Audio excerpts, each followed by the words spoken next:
शेख वकास साहब, आप इस पे ऐड करेंगे?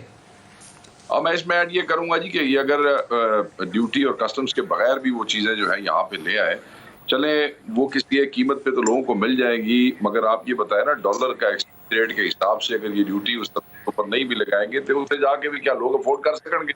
मिफ्ता तो फिर जज्बात में तकरीरें कर देता है ना। जिस आदमी का खेल खत्म हो गया। इंडिया से मंगवानी चाहिए देखें सर, शेख वकास साहब, इंडिया से मंगवानी चाहिए।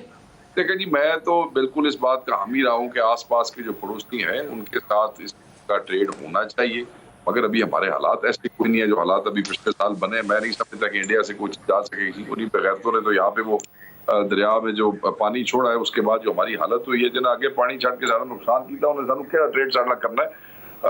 जो दूसरी बात मिफ्ता की है, जो वो तकरीर कर देते हैं, आप वो तो ले आएंगे, महंगी सब्जी भी आप बेच देंगे, आप उसको सब्सिडी दे दें, आप उसको अपने घर से सस्ता करके बेच दें, बट जिसके खेत में से हर चीज चली गई है उसके पास तो वही लाइवलीहुड था, उसने तो वही बेच के अपने पूरे साल का खर्चा निकालना था। ओदा की करोगे? वो पैसे कितों आएंगे?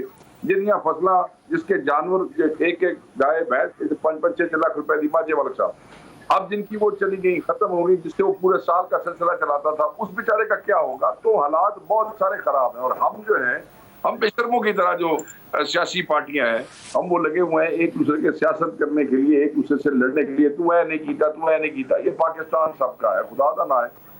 अगर इस पे आप लोग नहीं ना बैठते तो ये आज हालात और है। अभी तो रिहैब शुरू होगा, उसके बाद वहाँ वबाएं फूटेगी, उसके बाद आपको दवाइयों की जरूरत पड़ेगी, वो आपको रिकंस्ट्रक्शन जब करनी पड़ेगी, जो सूबाई हुकूमत के हिस्से में आएगा, जो वफाकी हुकूमत के हिस्से में आएगा, आपको तब पता चलेगा कि आपके साथ हुआ क्या। मैं ये समझता हूं कि इनको बिल्कुल हर घर को इसमें बैठ जाना चाहिए, क्योंकि पाकिस्तान से बड़ी कोई चीज नहीं है। एक तरफ ये कह रहे जी, अभी मुझे तारिक भाई कह रहे थे, नहीं जी जो वकास साहब कह रहे हैं, सारों को बैठना भी चाहिए सर, और एक बाकायदा क्लाइमेट चेंज का प्लान लेकर दुनिया के सामने जाएं कि हमने रिहैबिलिटेशन करनी है, इन लोगों की रीसेटलमेंट करनी है। हम बताएं दुनिया हमारे साथ ताउन करेगी और हम आगे बढ़े।